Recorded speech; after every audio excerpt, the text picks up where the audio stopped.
ছেড়ে দাও। দেখেন এক টিয়া পাখি পেলাম আমাদের বনরিয়া শিকারি।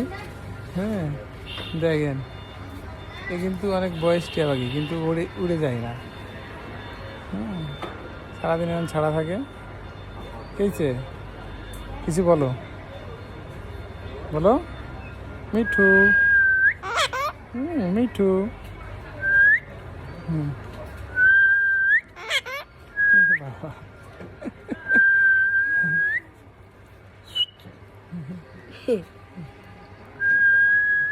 থাক, আসো হাতে আসো, হাতে আসো। দেখেন হাতে উঠে গেছে। এ কঠিন শিকারি। হুম কঠিন শিকারি। মিঠু, মিঠু। থাক থাক। ওরে বাবা। আই আই দেখ। আচ্ছা